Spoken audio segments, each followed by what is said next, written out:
Good evening, Saurabh sir. Good evening, Ajay sir. Good evening, Rajni ma'am. Shall we start the session? Good evening, ma'am.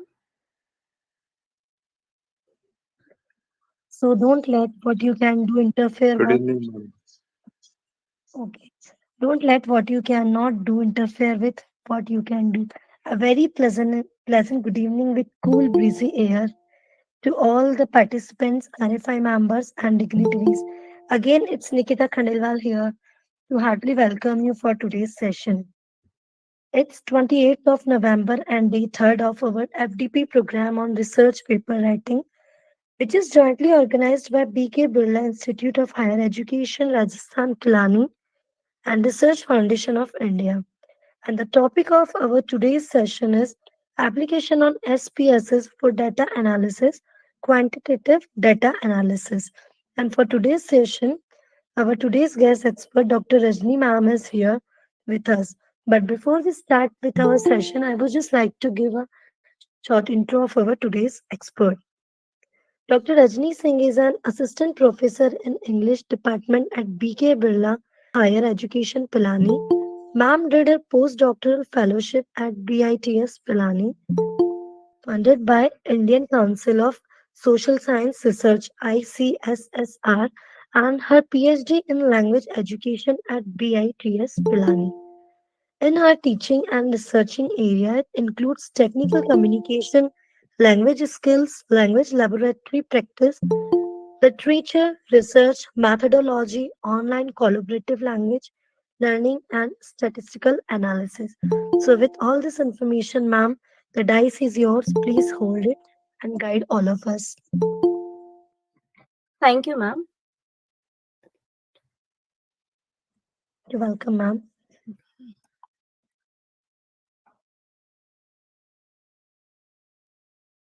I'm just sharing my screen, ma'am. 1 second, just.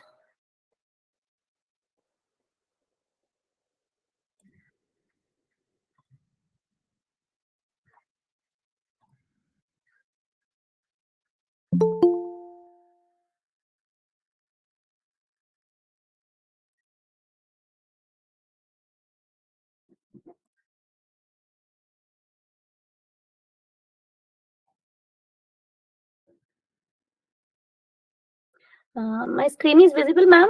PPT. Yes, ma'am, it's visible and you're audible too. Okay. First of all, I would like to thank you, RFI and BKBIG, for giving me this opportunity. And today I'll be talking about this quantitative data analysis and how to use SPSS for the same. So today's agenda will be before talking about the data analysis, uh, it is required to know before that how we collected the data, or what was the instrument used, or what was the actual research design framework, what was the blueprint of the work. As yesterday's lecture was about research hypothesis, so once after doing literature review, research objective and hypothesis is created, we go for research design. So before going for data analysis, I would just like to give a small overview of what do we mean by research design. I won't be going in-depth detail of these aspects, but I'll just give an overview of this. And sometimes I become a bit speedy, so I would like to interrupt me if it goes fast. So, what do we mean by research design or research framework? Basically, it is a blueprint of the complete entire work what we are going to do, where we give what methodology we are going to adopt, the entire methodology, and then under that, what sampling method for data collection method, what sampling we are going to use, and then after that, for collecting the data, how we are going to collect the data. That is the instrument. What instrument we are going to use. Then after data is collected, instrument has been decided, then we go for, before final data collection, we go for pilot study for what, to validate our instrument. And then once the instrument is validated, we go for final data collection, and then we do data analysis. So this is a very small overview of this. If anybody at the end of the lecture wants to know something in detail, I'm here. And this is one just small example of this research framework.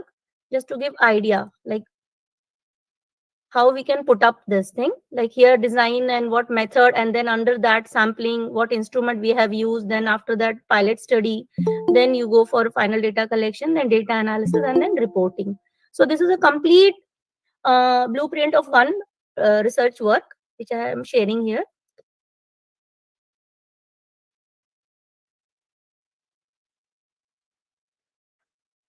And after that, again, here we have, I am mentioning just research framework types. What kind of, in social science, we have basically two categorization. One is that is experimental, and the other is non-experimental, which is known as descriptive. Experimental is basically used in sciences where they have controlled group, experimental group, where they give treatment. Then manipulation is used where we have pre and post effect. Whereas in descriptive, that is non-experimental, we don't do all such things. We go for whatever it is as it is. We collect the data as it is. There is no manipulation. Here, manipulation means we don't create the variable. Whereas in experimental and quasi-experimental, variable is treated. Suppose I give one example. I want to see the effect of technology on students. So if I go for experimental group, I will create two groups randomly. Like suppose in a class 50 students are there. So randomly I'll make two group, 25 students, two groups. In one group, what we will do? We will teach them with the help of a technology. We will use whiteboard and we will use audio visual and other things. And in the other group, we will not use such things. We will use traditional method. So here what we are doing, we are manipulating. We are giving one group, we are giving treatment. The other group, we are doing nothing. We are using the same method what we used to do.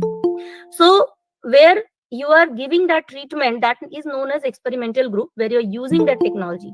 And the other group where you are not using anything, that is known as control group. There you are controlling. So here that manipulation word groups, we create the variable or we treat the variable as we want. So that's why this is known as experimental group. And later on, we see the difference between two groups, one where the technology was used and the other where nothing was used. And we see the difference, the impact or the effect of technology. So in experimental, and that's why it is known as experimental, on quasi-experimental, where we are, we are playing with the variables. Whatever we want to study, in the same way we do the things. Whereas in the descriptive, that is non-experimental, we don't do such things. If we are going, if there is one group where technology is used, we will just directly go and see the relationship of technology on the student's outcome, or we will see the traditional method, but we will not have control group or experimental group, or we will do some manipulation, treatment will be given. These all things are does not take place. So that's why one is experimental group and the other is descriptive, that is non-experimental. These are the different types of research framework design what we adopt according to the need of our study, what we want to do actually in our field. Then further again they are divided. One is longitudinal, the other is cross-sectional. Longitudinal, where we study one variable, where we observe one variable for a longer time. Suppose one class, suppose class 2 students we want to observe. So for one variable, we are observing in class 2 also. The same class when they go in class 3, the same students will be observed for 6 months, 8 months, 1 year, 2 years, again depending on the objective of the study. But cross-sectional does not have all this. It is at one point of time. Class 2 means we will just go and whatever observation we want to do, we will do and we will have our data and come back and then we will be with the analysis. So longitudinal and cross-sectional. This is again one example, qualitative and quantitative, just to show.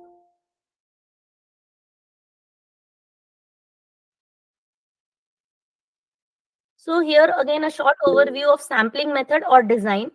Again, the sampling method is divided into two. One is probability, the other is non-probability. Probability is where we go for, there is a wider application. The different methods are simple random, stratified random, systematic random, multi-stage, cluster, area. Here, and the other is non-probability, where we go for like purposive, convenient, judgmental, quota, snowball sampling. Like non-probability is what we don't go for a wider area. It's like suppose you want to study college going students. So now how to find them? So if we follow non-probability,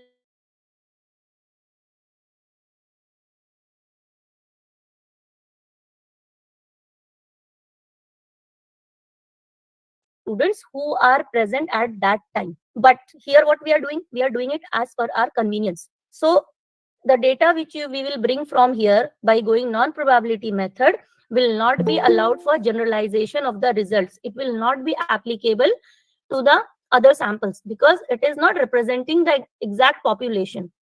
But contrastingly, in probability, what happens?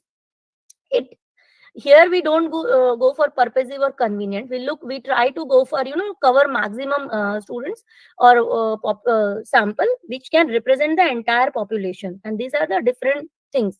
I hope simple random sampling, like one example is like how we go for lottery method. That is a simple random sampling. Where is the possibility of each and every participant or person or whoever is the participant? In probability, you have the possibility of selection of each and every participant. Whereas in non-probability, there is no possibility of getting selected of each and every participant or person or whatever the object is to be considered for data. So this is the basic difference between probability and non-probability. Again, when I will be talking about the test, there this probability and non-probability is again related there. That's why I have just introduced here. And again, stratified. Stratified is again there what you make grouping. We go for random, but again there is a group. Suppose boys and girls. So we have selected them randomly, but again we have groups. We have one strata. Strata is a group. One group is boys, other group is of other strata is of girl. Systematic is again, suppose we will randomly, we will not be biased. Suppose we can go first, third, fifth, seventh, ninth. Suppose we have gone in some classroom and we just want to take some 25 students only. Our this one's number of participants, we need only that much. And suppose there are 30 students or 40 or 50 students, and what we will do? We can go for randomly systematic random sampling. Here we are not being biased. We don't know anybody, and we are not also going for convenience or being judgmental or purposive. So what we will do, we will just go for roll numbers, one, third, fifth, seventh, ninth, like this we will go 11, 13. So the possibility of selection, of getting selection of each and every person is possible here. In the same way, when we go for non-probability, snowball sampling. Snowball sampling means where we just go for to one participant, we collect the data from that person or participant, and now when we don't know the other where to get the data, so we will ask the reference of that source from the current person or the participant who is giving us the data, who is filling our data. That person will give us the other reference. Oh, you can go there and get your data from that person. Then we will go to that person. That person will answer our question, and again we will ask to that person, can you give me some more reference for my data collection? I need more participants. So then again that second person will give you some other reference. Then we will go to that third person. We will get our data that will refer us for the fourth person. So in this way, it keeps on rotating, because here we don't know the exact, we don't have the knowledge of our sample or the population. For example, in earlier, like if we want to have collect your data from transgender. So it is very difficult at present to get all the transgenders at one place or very easily. It is not possible. So in the cases of them, sometimes we may go for snowball sampling. We met one transgender and we got our data filled by that person, and then we can ask to that person, can you refer me some other transgender so that I can get my data, because it is not easy. So sometimes when we choose such certain things, we need to adopt these sampling methods. So this is all about sampling method and the segregation between probability and non-probability. So again, methods of data collection, primary data and secondary data. These were things were already discussed in yesterday's lecture and the day before yesterday's lecture also. Again, I would just overview. Primary data is when we go in person, we collect the data, and the secondary data is which is already collected and published by somebody else, and when we are referring to that what we do, literature review. Literature review is always done for secondary data, which is already available either in published form or online in anywhere. And primary data is where we or whoever is going for our data collection in person, where they either they observe, they interview, or they get the survey form filled by the participant, where we directly go and get our data. So then these are the instruments. Then we also have to look for the instruments for data collection. So in the case of a quantitative, mostly we use questionnaire. We use questionnaire, and there are types of questionnaire where we have questions like open-ended, close-ended. Open-ended questions are what? Subjective type. What is your view? What is this? That is open-ended. Then close-ended is where we have yes or no, MCQs, true or false, etc. And then there comes a scale-based. Whenever we go for perception or behavior assessment or attitude assessment, we have to go for scale based questionnaire. And it also has different types, that is 5 point Likert scale, 7 point is known as Thurston scale, 9 point and 11 point. Nowadays mostly we just use worldwide 5 point scale is used, but these are the four possible scales which are available if you go and look into that. And then for I have also mentioned here for this qualitative data analysis also instrument, that is schedule and rubric. When we go for interview is also a part of a survey, but most of the time we consider it in qualitative data collection and analysis. So how we use questionnaire for quantitative, in the same way when we go for qualitative we use schedule, that is known as schedule. Whatever that interview questions, what we write, whatever questions we ask, when it is pre-decided completely, then it is known as structured schedule. And if sometimes we have seen, if you see this when we interview these actors and all this, some half of the questions are asked to them, and again further half of the questions are generated at that time only based on the answers given there. So that is known as semi structured. So the instrument used for conducting interview is known as schedule. And if the questions are fixed, closed, pre-designed, that is known as completely structured schedule. And if the questions are semi structured, that is half questions are decided and half are asked, generated on the time of interview, so that is known as semi structured. These are used for interview, observation, and review strategies also. Hmm. And then we have types of data.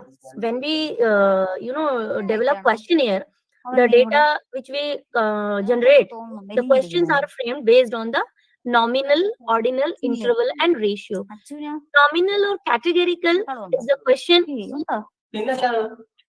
ഓർമ്മയില്ല. ഓ ഇങ്ങനെ ഇരിക്കണത് അറിയാമേ.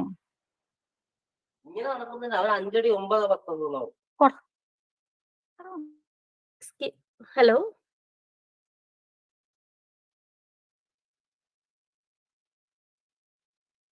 So when we talk about the nominal, that is categorical data, suppose I say gender.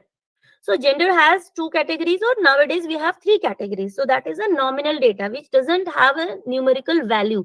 Male or female or transgender, we can give a number anyway, 1, 2, 3. Sometimes male also can be categorized as 1, female as 2, transgender as 3, or the vice versa. It could be any ways, because it will not have any numerical value. It is just numbered because it's a categorical. Just categories are being created. Then the ordinal. Ordinal is when you create scale, that is 5 point, 7 point, 9 point, 11 point. So that ordinal is when you are ranking. When we are asked to rank something on the basis, on the scale of a 1 to 5 or 1 to 7 or 1 to 9, how we get the position in schools, we used to get, I got first rank, second rank, third rank, fourth rank, fifth rank. So that is the ordinal. And interval is also known as continuous data, where we create when individual statements are created, that is on the ordinal. Suppose 5 sentences are created in the questionnaire on 5 point Likert scale. I will show this later on in SPSS data, what I'm talking this. So ordinal, individual question will be on 5 point scale. So one question you will be given 5 rating scale. You have to give your answer for you, either it is first or second or third or fourth or fifth. Suppose one concept I am measuring motivation, but motivation is a vague concept and it differs from context to context. So as per my this thing questionnaire, I have 5 sentences to define motivation in my context. So there are 5 sentences. Now I have asked individually, people have answered individually sentences on the scale, but that is on ordinal scale. But when we are going to measure motivation with the help of those 5 sentences, and when they will be clubbed with the help of analysis, then it will become one concept motivation, and then later on it will be on interval scale. Ratio I would like to discuss because most of the time it is not applicable in our social sciences. So one is nominal, ordinal, and interval. Once the instruments are decided, data collection method is decided, we have with our instruments we are ready, we have to go for pilot study. Because what happens when you go for questionnaire or these things, just to find out whatever we are trying to measure, our instrument is valid for that. Because what happens, sometimes we are thinking in our mind and we have put it in any language on that paper what we want to measure, but it is not always possible. What we say, there is sometimes miscommunication. We think we have put the same thing on the paper in the form of a question, but is it possible or is it okay that what we are trying to measure, what we are trying to ask, what question we are trying to raise is the same question understood by our participant? Because what happens, most of the time error occurs because we think we have asked our question properly, but most of the time there is a difference what we are asking and what the participants are understanding from our question, because they will answer as per their understanding. So it's not fault of any the question ask seeker or the question answer giver, but most of the time this differences occur. So just to avoid that, we always go for pilot study. Pilot study, what happens, for those questions, for those instruments, we assess our instruments whether it is valid and reliable or not. So we go for a small study. And I do remember yesterday there was a question where somebody was asking for sample size. So one is the sir answered very well that sample size is like decided as per the like what population you are having, how much it is representing your population. So that much is okay. But there is one more answer to that which I would like to answer here. It's always like statistical test also has some minimum number of participants. In quantitative testing, minimum number of the sample size is 30. For carrying out any test, you need to go for at least 30 participants. 30 surveyors needs to be there to carry out any study. So if suppose we are targeting 200, 500 people, so at least minimum for pilot study also, before going for final data collection, we have to, at least we should try to get 30 for our pilot study, because that will give information for calculating sample size also, that will add to the instrument development. Because what happens when we go for pilot study, we will collect the data, we will see the problems. It happens when you go for pilot study and when you get the data and when you try analyzing that, you find out a lot of problems, and that helps to improve your instrument. Either it is interview schedule or questionnaire on any scale or nominal data, categorical data, whatever it is. Because when you go for pilot study and you get the data, because what happens if suppose we don't go for pilot study and directly we go for our final data collection, and now you have got all the data, and then sometimes it comes, oh, a lot of problems are there in our questionnaire because accordingly to the participants answers, and then later on we realize, oh, this was not our objective, we didn't want to have this answer, or this was not our question, this is not going well with our objective and research question. So just to avoid all these problems occurring in the future, or after you have collected your data, it is a problem to again go for collection of final data. So just to avoid all these discrepancies, we go for pilot study, and it helps us to the improvement of the quality and efficiency of the main study. After that, what happens again, before, with the help of the pilot study, when we collect the data for pilot study, how do we do that pilot study? Pilot study is collecting small sample size data, and then with the help of that, what we do our validation of our instrument. Suppose we have collected our data with our questionnaire based on 5-point scale. So there always has to be checked before going for final data, reliability and validity. Reliability talks about of consistency of a measure. It's an internal consistency. Suppose the questions, as earlier I said, for motivation concept, if I want to measure the concept of motivation, I cannot go and ask directly, oh, are you motivated, what is your motivation? In attitude assessment or behavioral assessment, you cannot, because these are the vague concepts, these are very wide concept. So there is an indirect questioning for all these things. So whatever indirect questions, suppose for motivation 5 to 7 questions we have created, and we should always go for maximum number of questions, sentences for that, because later on what happens when we do that pilot study, and when we go for this instrument validation, reliability and validity, many number of statements has to be discarded. We have to discard them, because earlier what happens, we are doing a literature review, we are reading so many things, and we also have some misconceptions we have in our mind. So based on all these things, we create our questionnaire and go for data collection and all that. But when the data comes, when people have answered to your queries or whatever you want to understand, then later on you come to know, we realize, oh no, this is not working. So that's why we have to see the internal consistencies, whether these sentences which are measuring the concept of motivation, are they interrelated also? Something is saying A, something is saying B, something is saying C. It should not. They should be interrelated. उनको आपस में भी relation होना चाहिए. In the same way, validity. Validity is what? And these are the 3 tests for reliability: Cronbach alpha, test, retest, split method. Most of the time we go for Cronbach alpha. This is very easy and it takes a minute in SPSS for this. And this is the standardized used one, that is the Cronbach alpha. Then we go for validity. Face validity means what is the appearance of your questionnaire. See, we cannot present our questionnaire in a very haphazard manner. It also has to be presented in a systematic manner. Suppose one thing you have written in one side, on left side, something is on right side, something is then below that in center. That is also not good. So that is what it has to be in a presentable manner. So that is the face validity. Then it comes content validity. Again, content validity is the language. What language we are using, because there is always a difference. What we are thinking, what we are trying to ask, is it the same thing, same question is understood by the answer giver? There is always a problem in this. So that's why we must go to a good language, this content editor, or in our department, or professor, or somebody. Nowadays there are a lot of softwares also.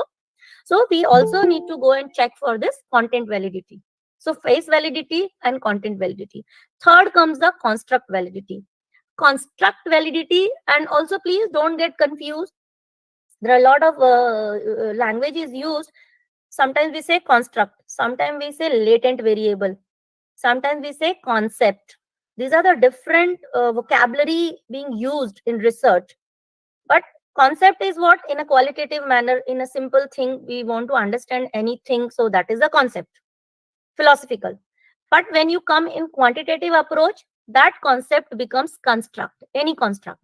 And also when we measure it, when from 5, 6, 7, 8, 9 or 10 sentences, from that thing you are making one concept on a questionnaire.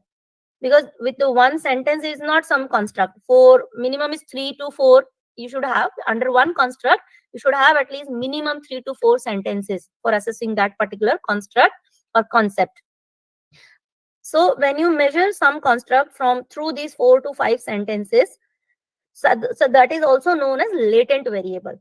That is also known as latent variable, which has subsections below that. Those subsections define that particular concept. So please don't get confused because in my earlier research days, I used to get confused. I had to break my head. What is this latent? What is this construct? Now, what is this concept? So that's why I'm sharing, because I was confused to a lot. So here comes the construct validity. Construct validity is what? Again, it is divided into convergent and divergent. Again, here construct validity means what it purports to measure. It measures the same. Suppose something, if I just a minute, I'll just show.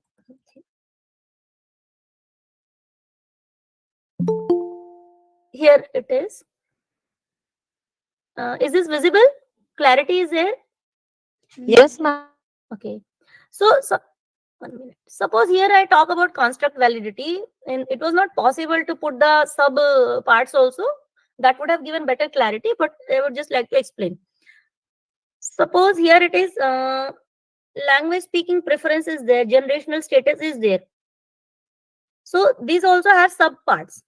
So when you go for construct validity, that sub part should be coming to, suppose the sub parts of generational status should come to only generational status, not to the language speaking preference or socioeconomic status. It should only to that. So that's why that would give you confidence that these sentences are correct and these are measuring only this generational status, and it is not getting collided with other variables. Because what happens, we are using language is the medium through which we are collecting our data. So sometimes we don't realize while framing our sentences, we think that we are measuring from this sentence, this variable only, this construct only. But no, it is not.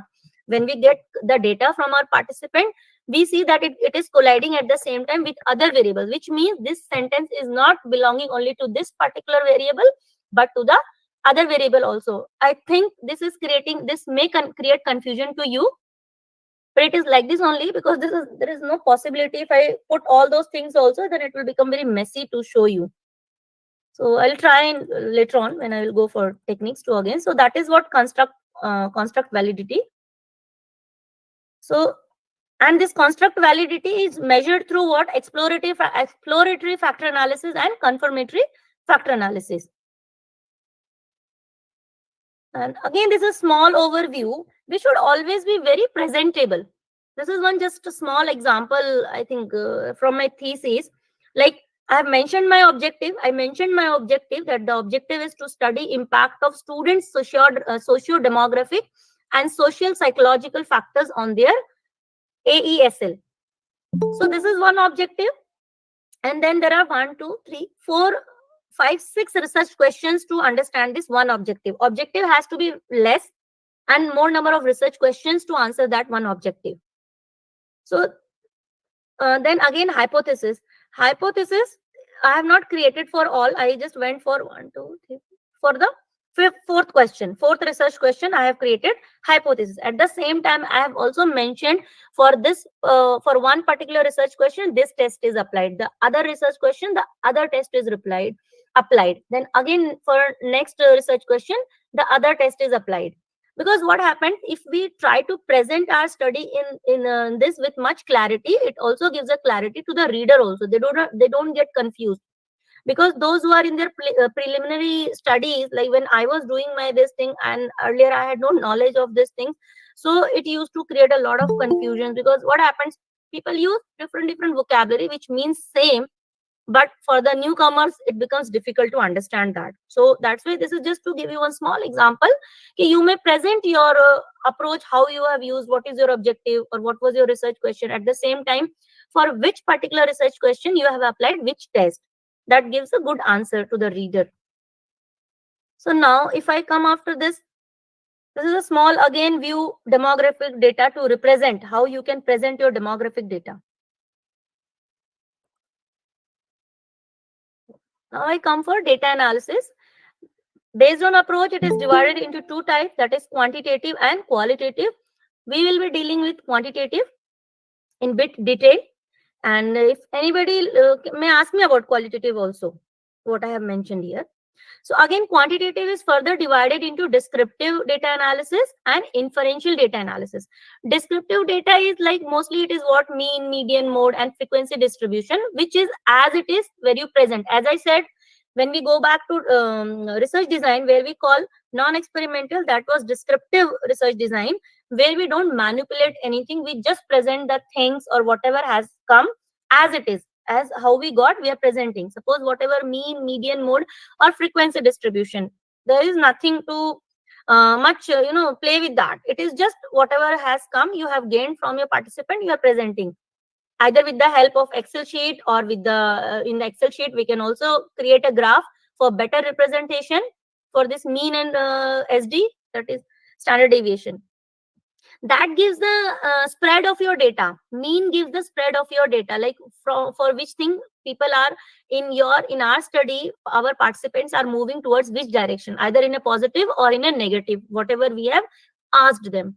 The second thing comes inferential data analysis. Inferential data analysis is where you come to inference, where you can take some decision whether this or that, this is happening or not, there is a difference or not, there is a correlation or not. So, and the statistical methods, like we have t-test, correlation, regression, ANOVA, then it is exploratory factor analysis, confirmatory factor analysis, Then there is a structural equation modeling.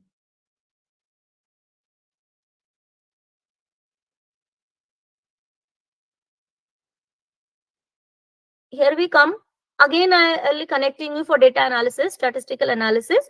We again have division, that is for test. Test, like here above I just said, we have descriptive, inferential data analysis. Here we divided into what? Descriptive and inferential. But again, this inferential data analysis are again divided into two types, that is parametric and non-parametric. This is again related. If you remember, I said when I was just giving small overview of sampling method, probability and non-probability, I said this is related with the statistical analysis. Here again, the whatever, if you have gone for sampling method, then you can go for parametric testing analysis.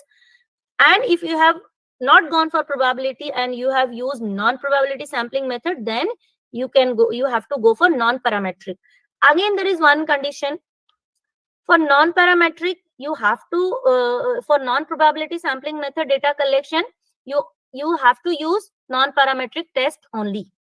Whereas in probability sampling method of data collection, we can go for parametric testing, which is more robust in nature, which is more strong, because parametric testing analysis can be used for generalization, whereas non-parametric testing analysis cannot be used for generalization. Generalization means this, whatever answer has come from our research or whatever testing we have done on our participants or samples, that analysis, that decision what we have got from that results, that could be applicable to other, which means generalization.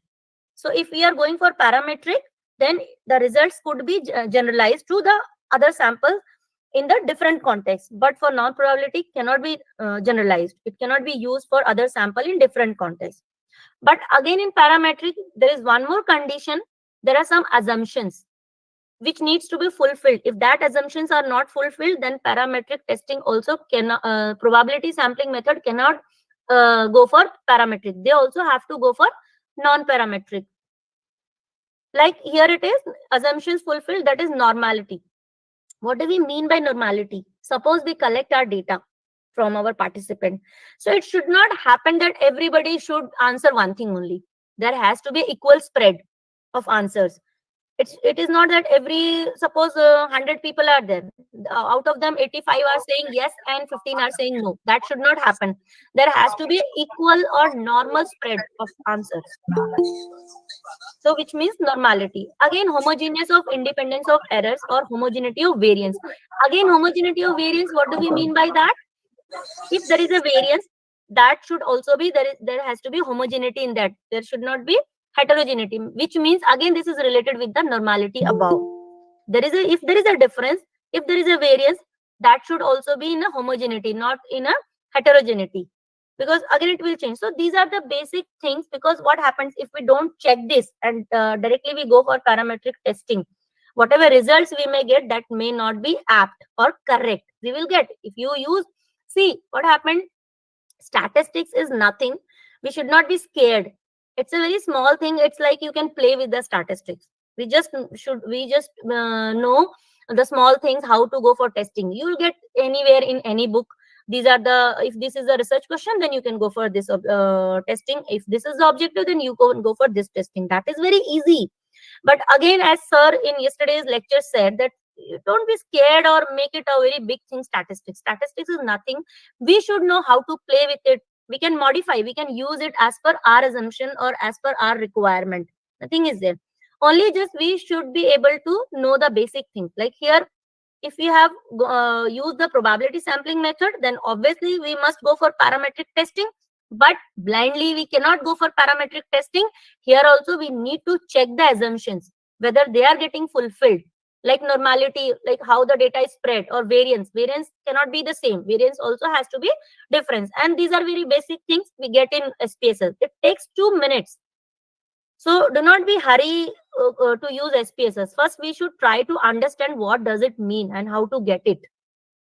And if these assumptions are fulfilled, we get the whatever things are given to us. if this normality or whatever homogeneity are getting fulfilled as per the criteria, then only we can go for parametric test. Otherwise, though irrespective of your probability sampling method of data collection, if these assumptions are not fulfilled, you cannot go for parametric. You have to go for non-parametric test.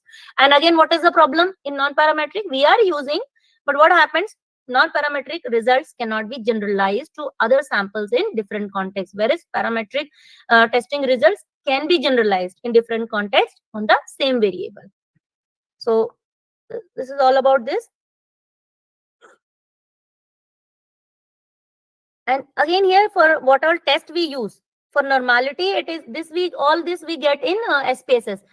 One is known as Kolmogorov, Smirnov, Shapiro-Wilk is there, skewness and kurtosis is there, histogram or normal QQ plot is there, HOV-Levin's test is there, Durbin-Watson test is there. These are the different tests which we all get in SPS, and it's very easy to get it done. Now, here we have given the names, different statistical as per the parametric and non-parametric. Again, based on the research questions and research objective, we go for testing. Suppose we want to see the difference between two groups. Suppose I want to see the motivation level of students, and the students, there are two groups, that is gender, male and female. We have gender, male and female. Now there are two groups.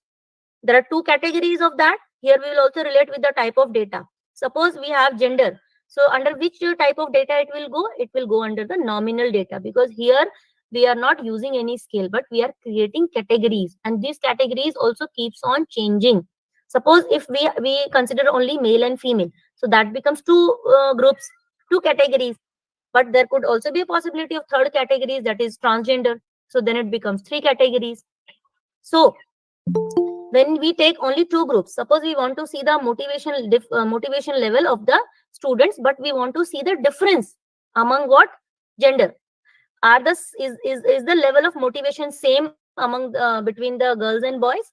There are two groups, and what is the dependent variable? That is the motivation. So if we are using, if our assumptions are fulfilled, then what we are going for, we will go for parametric test, that is T test. That is an independent T test. And if assumptions are not fulfilled, then we will go for non-parametric test for the same. The objective and the research question will be same. Here also we will be assessing the difference of the students in the level of motivation as per the group, male and female. But due to the non-fulfillment of assumptions, we have to use non-parametric test, that is Wilcoxon rank sum test. In the same way, next, first one, it was between two groups. Now it is between two measure. There it was two groups, that is boys and girls. Now here it is what? Between two measures. Suppose now the students, we are not categorizing either boys or girls, but we want to see the students are one. Here we are not categorizing the boys and girls, we are not seeing, but we are seeing the types of motivation. Suppose we have two motivation here. One is instrumental motivation, the other is integrative motivation. Now we want to assess, is there any difference between the students' level of these two motivation? Are the students having same level for both instrumental and integrative, or is there any difference? So again, here to measure, not two groups. Here we are not seeing whether male or female or boys or girls or transgender. Here we are seeing the level of motivation, difference in the level of motivation of students. Here they are termed as student, but the measure is two. That is the dependent variable. That is the motivation. Here the motivation is two. What I'm trying to make clear, please, we need to understand. As per that, we go for testing. Suppose we want to see the difference in the group, boys and girls, related to what? One motivation. That was, suppose, instrumental. So we go for T test, single. But here we are not seeing the difference in the group of students, but in the two measure, so the two concept, that is instrumental and integrative. So there we will go for paired sample T test. These are upper one is known as, where we have mentioned single, that will be independent T test, and here that is paired sample T test. Again in non-parametric, for one it is Wilcoxon rank sum test, the other one is Wilcoxon signed rank test. Third one is between three or more groups. Earlier I mentioned, if you have only male and female, that means only two categories, so you go for T test. But if the category increases more than two, It could be 3, it could be 4, it could be 5, it could be 6, as many as just should exceed the two categories. Suppose we have male, female, and the third category gets generated transgender. So now it becomes 3 or more. So then instead of t-test single, we will go for ANOVA. We need to understand the same thing we are assessing, but there is a change in the categories. Earlier it was 2 categories, so t-test, now it is more than 2, so ANOVA in a parametric. Again, under non-parametric, you will go for Kruskal's-Wallis test or Mann-Whitney test. For non-parametric, this is the option. Now, degree of relationship between two variables. When we want to measure, suppose we want to see, we have two variables, instrumental and integrative motivation. And we want to see, are these two variables also related among each other? So there we will go for Pearson correlation. If we are assessing the parametric test, then we'll go for Pearson correlation. Because in correlation also, when you go in SPSS, there are types of correlation available. So we need to be very clear what is our objective, what is our research question, what kind of test we are using, parametric or non-parametric. As per that, accordingly we can use these are the small confusion which arises, because this was the thing which used to happen with me. So that's why I'm trying to bring as much as clarity. These are the very small things, but this takes a lot of time if we try to understand with very clear line clarity. And the same thing, if you go for non-parametric test, again you are using you want to see the relationship of a variable between two variable, but suppose the assumptions are not fulfilled above, normality or homogeneity of variance. So to assess the relationship, you cannot use Pearson correlation, but you will use Spearman rank correlation. You will use Spearman rank correlation. And then the last one comes impact of IV is independent variable on dependent variable. What is independent variable and dependent variable?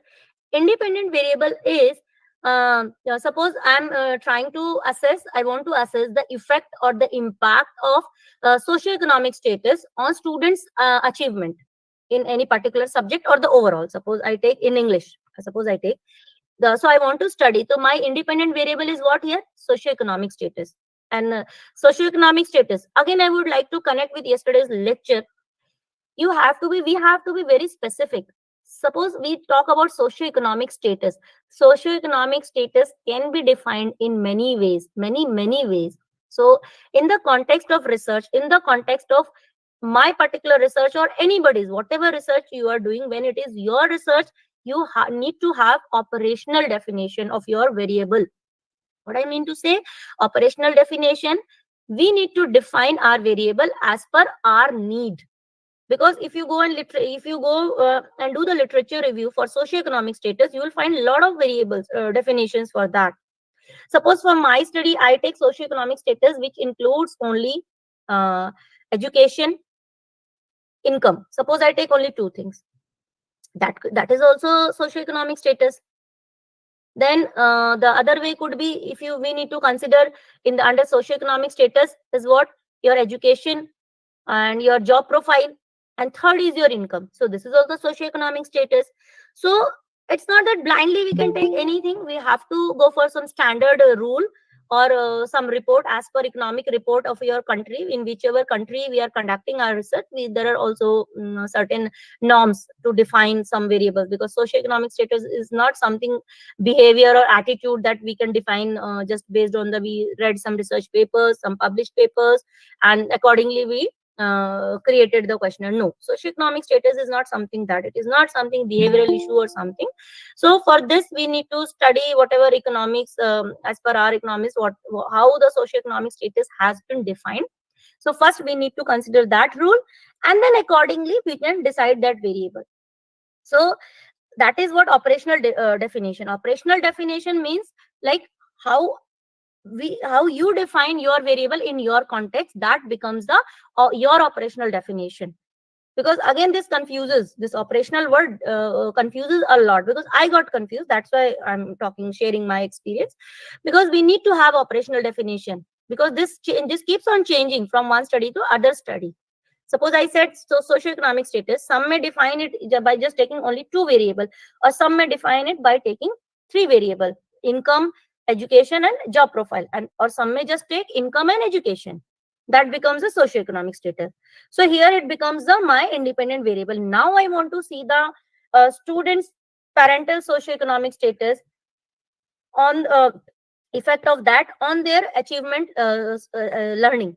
Suppose in English, achievement in learning English. So on which the effect is studied, that becomes a dependent variable, which means, see, we should not get confused. Independent variable, dependent variable, we get confused. These are the terminologies of statistical terms. May we use all these words, but we need to understand the impact of which variable we are studying. That becomes the independent variable, and the variable on which we are seeing the impact that becomes a dependent variable, जो उस पर dependent हो जाता है. Because अगर वो उसको अच्छे फैमिली से वो नहीं आ रहा है, उसके parent highly educated, this is what assumption, this is what the assumption, this is what assumed, कि अगर कोई बच्चा है वो हाई फाई बैकग्राउंड से आ रहा है, which does not work every time, but just for example, if that person that student comes from a good background, has a good money in his house, so he can go to good school, he can get a good environment, his parents are also educated, if they have good education, so they can also monitor their students, what he is or she is doing or not,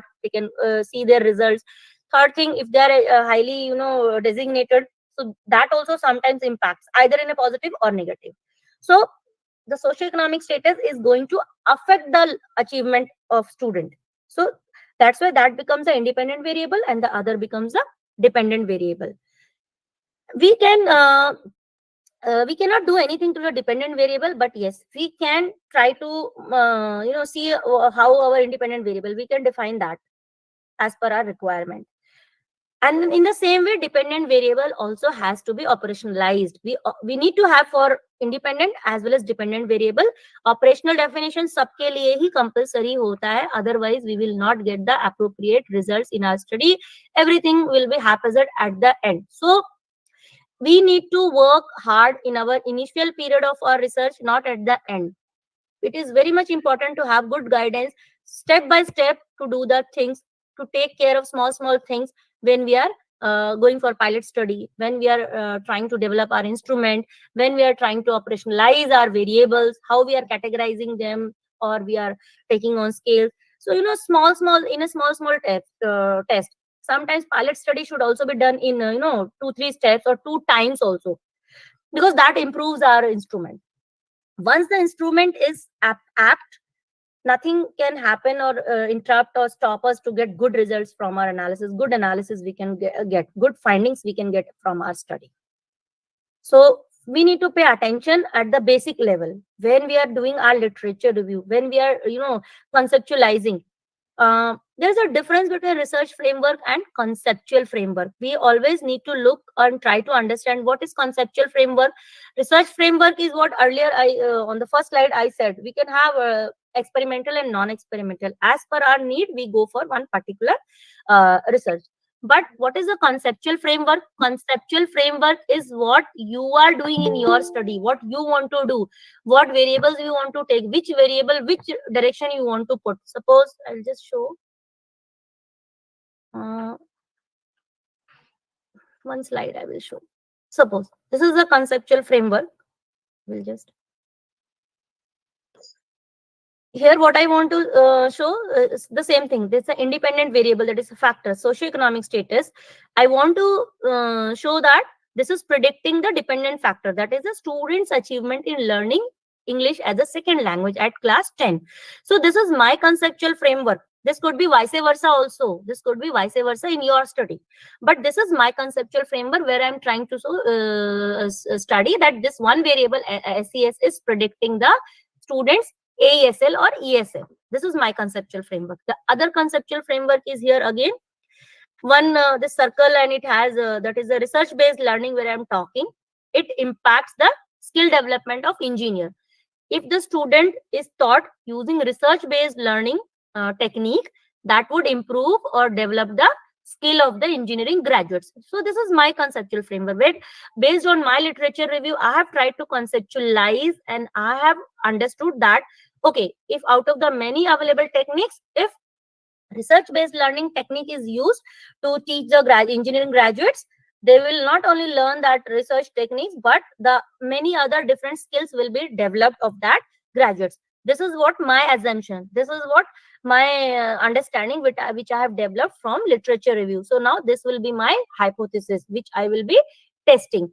So conceptual framework is your concepts, what we have operationalized, and how we are targeting our variables, where we want to show the which what is the relationship, from which in which direction one variable is affecting to the other variable. It keeps on changing, it depends from one study. Suppose this is the other one, here I have shown. So it is also very much important when you present your findings or in your thesis report or in your research paper. It is good if we can present our conceptual framework, research framework in a schematic diagram, because this gives a lot of clarity to the readers. So here I was.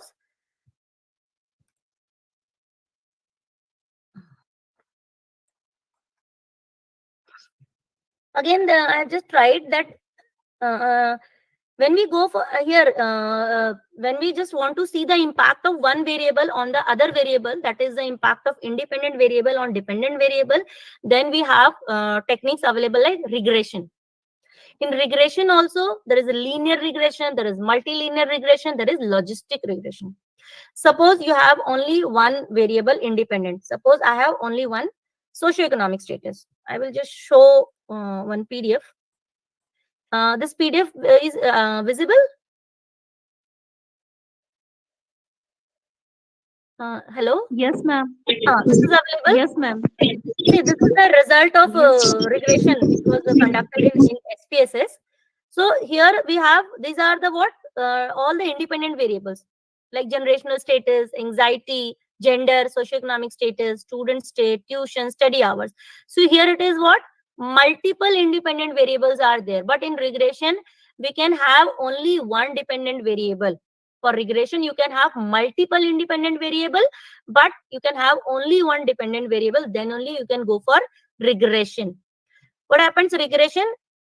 Depending on number of independent variable. If you have only one independent variable and one dependent variable, then you go for linear regression. But if you have multiple independent variable but one dependent variable, then we go for multilinear regression. And the third thing, that is logistics. For regression and t-test and all this, these things are conducted only on continuous variable. That is when we first collect our data through ordinal scale and then we put it up in a continuous variable for this. But if you have your data on categorical, suppose socioeconomic status, you have one, yes, no, or high, low, middle. Suppose for socioeconomic status, we have three categories we have got. That is high, low, and middle. But that is not on scale, that is not on grade. So for that, when you have your data independent as well as dependent in a categorical form, but still you want to assess the impact of independent on dependent, you can use regression. That is, you will go for logistics regression. All these applications are available in SPSS. I will just show for last 5 minutes how to use that small. And these are the different things, because this clarity is must.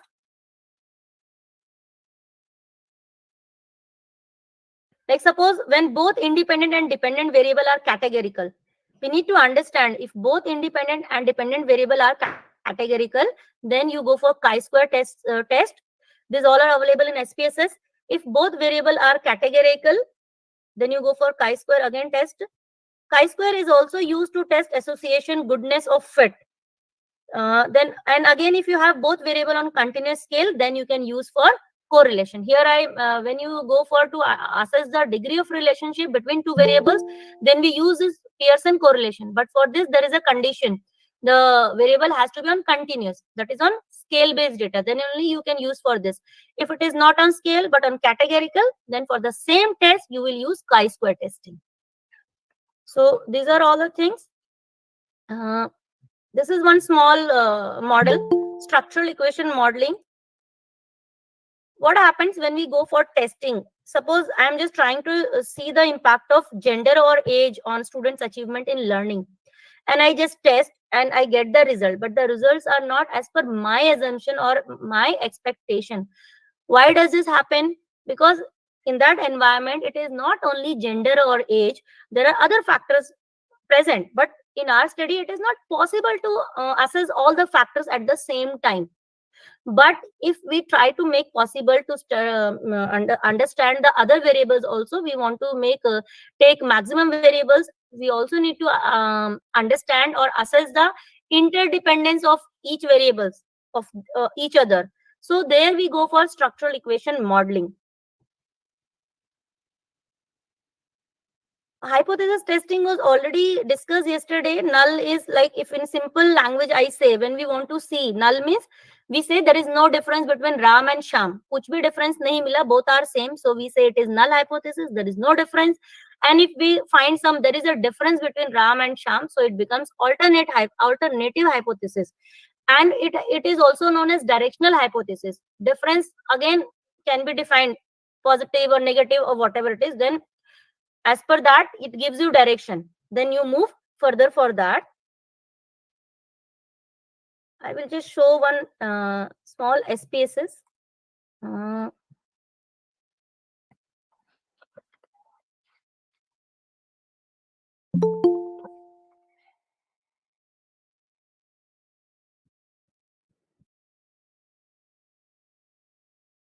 See, when we open SPSS, first we need to have our data on Excel. We need to have our data on Excel sheet, and to go to SPSS we have to export our data from Excel to SPSS. Now here I am taking already the data which was filled here. Otherwise what happens, from Excel you can export here, but due to this is what trial or pirated version of SPSS at present, it is not possible for me to show from Excel to SPSS, but it's very simple. I can share this one YouTube tutorial also for that, because that is not, some technical reason it is not possible. So you can choose that file. Suppose I take this file and I click. So the data will appear like this here in SPSS. Once the data comes here, we need to go for this. This is data view where the data is visible to us. Then we go to next window, that is variable view. Here we need to define each and every variable. We have to give them, we have to name them, whatever it is.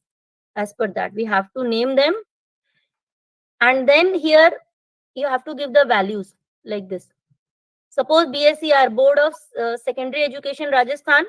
So I give 1. Then again 2 is CBSE, Central Board of Secondary Education. You have to define each and every variable, because this is a machine, this is a software, how it will read. So we have to define each and everything as per our study, whatever we have given, because we do coding here. Here it is 4, 3, 5, 2, 1, whatever it is. How the machine will understand what is 1, what is 5, what is 4. So that all we need to give here. Suppose here we mean 1 means never, 2 means rare, 3 means seldom, 4 is frequently, 5 is very frequently. We have to give names to these numbers so the machine or the software can understand, and accordingly we'll get our results. So we have to first define each and everything. Here we have to give name. Here it is, MT is motivation, IST is instructional strategy. You cannot give space here and write. So sometimes you can use abbreviation or something. And here also again, once the scale is done, we have categorized again into that.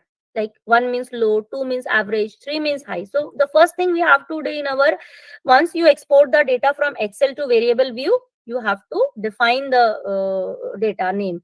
And whatever name you give here, suppose here IS1, here it is appearing. IS1 data is here. So whatever you define there, everything will be available in data view. Here category. Category is what? School category. That what we defined here. Like 1 is BSR and 2 is CBSE, which means here. And now suppose I want to see here what is the frequency of BSER and CBSE. For most of the analysis in SPSS, you need to go to analyze section, and here you can go for descriptive statistics. Here you can go for frequencies. So if I take only this, I take minimum, maximum, standard deviation, and mean. and continue. And suppose I want bar chart, and I click OK. So here it will be visible in another file, that is a output. Now here it is available. It shows that for BSCR, 89 schools are of Board of Secondary Education and CBSE is of 90. So which becomes, and the total is 179. Here some this thing is also, it is showing missing. While data entering or something, there would have been some entries would have been done, and later on it would have been deleted. So it is counting that also. One thing, SPSS also counts 0 as a variable. So we need to be very clear when you are coding your data. On a scale, we cannot use 0. It always start from 1. 1 to 5, 1 to 7, 1 to 9, 1 to 11. But for categorical, we can give 0. That won't make any problem in your data. So like this. I was talking about reliability. How to check the reliability?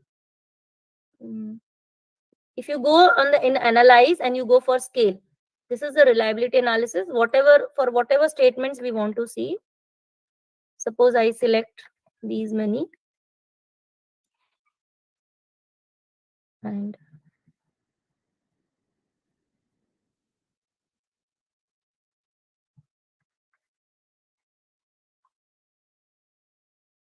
it has given Cronbach alphas based on standard, that is a 0.748, which means it is acceptable. These items has good reliability value.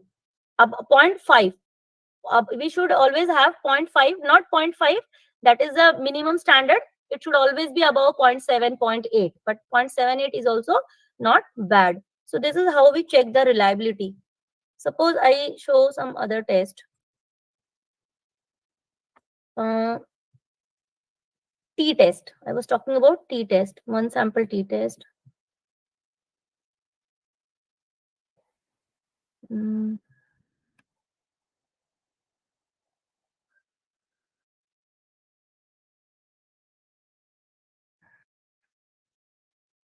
Okay.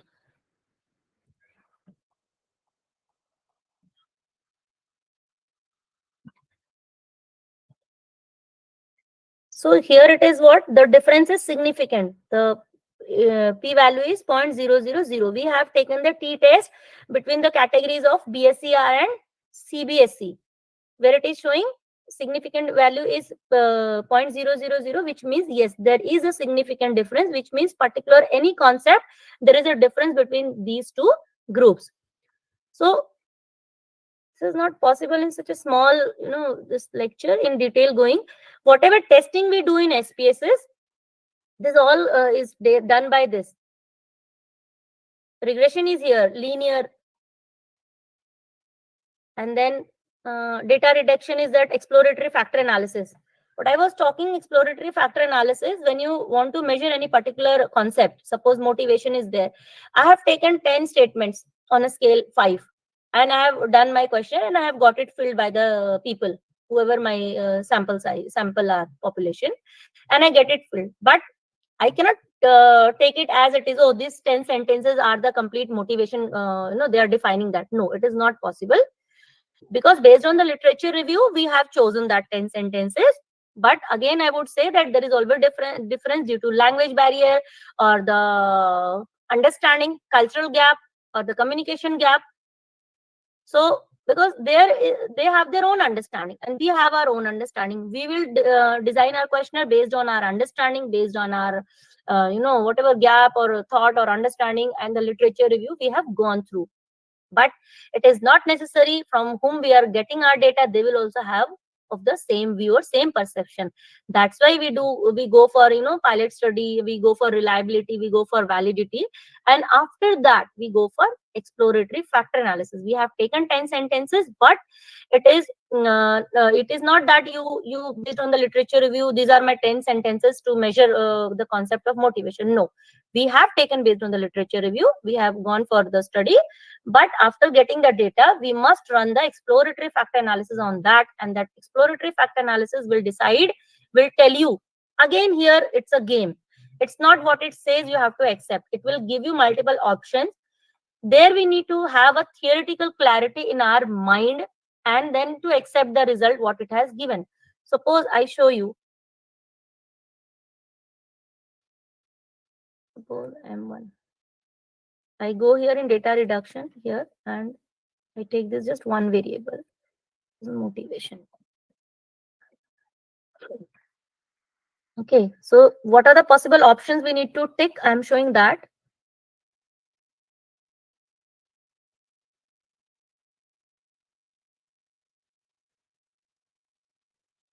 Here we need to go for very max. Here in if we no sorted by size and suppressed value, if I put above 0.3. So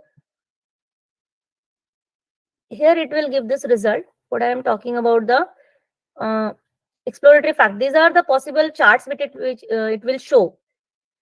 One is the important thing. This is KMO and Bartlett test. Here, this value has to be always above than 0.5. Then only the further results are acceptable. This has to always be above 0.5. If it is point above 5, then you need to scroll down. Otherwise, the below matter is of no use. So first, we need to check for doing exploratory factor analysis.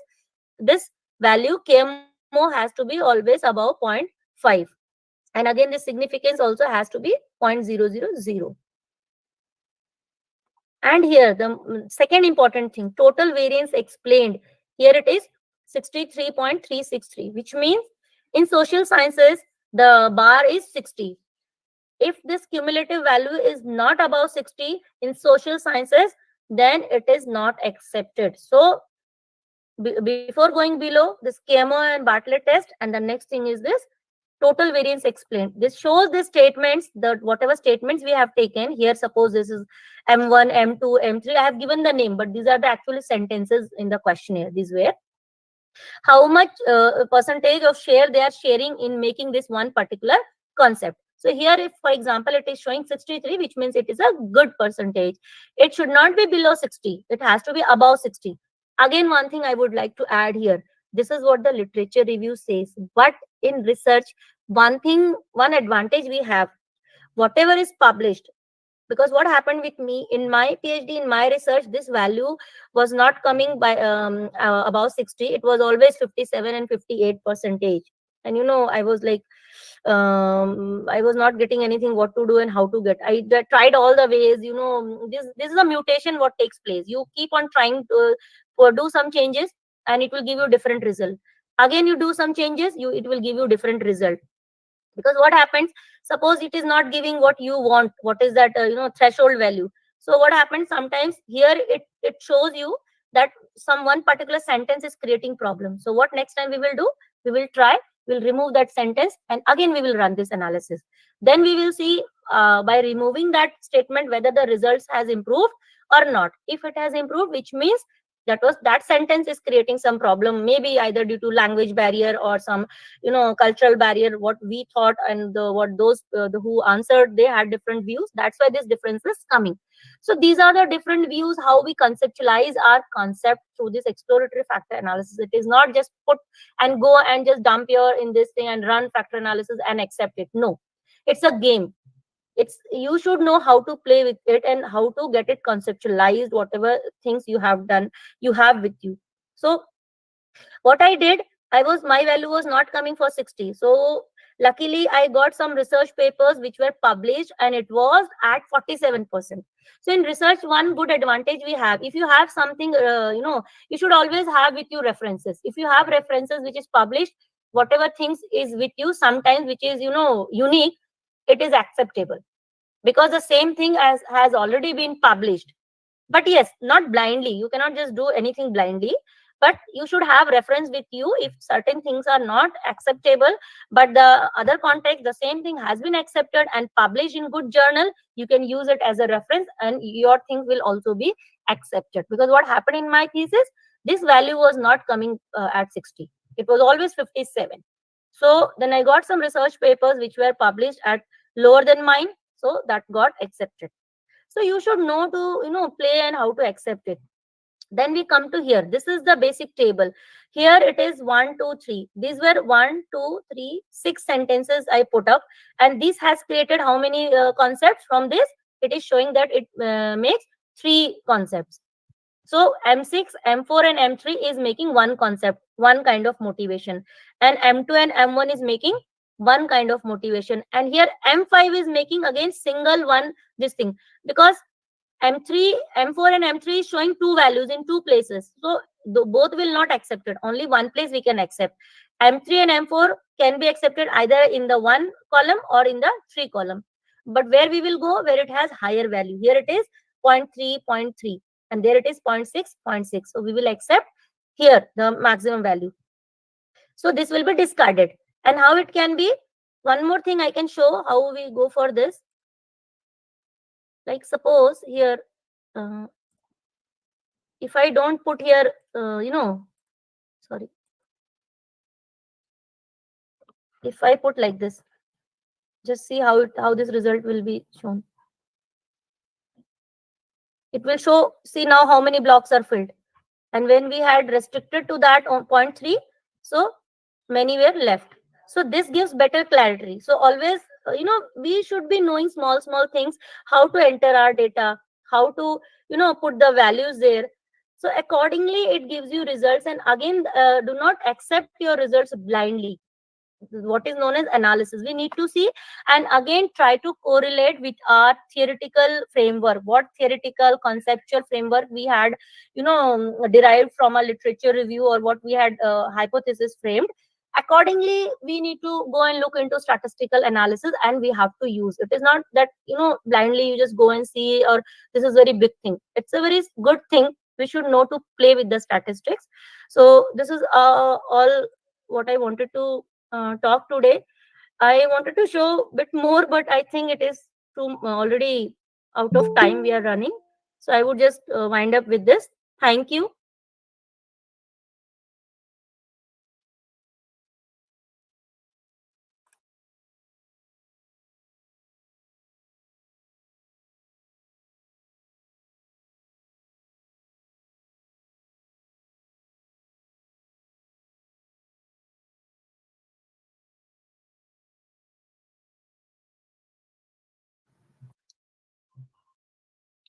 Hello,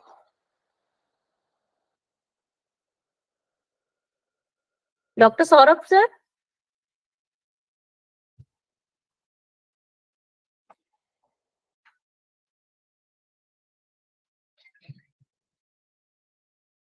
Excuse me. Huh, sir. I'm done with my things. Okay. Thank you, sir.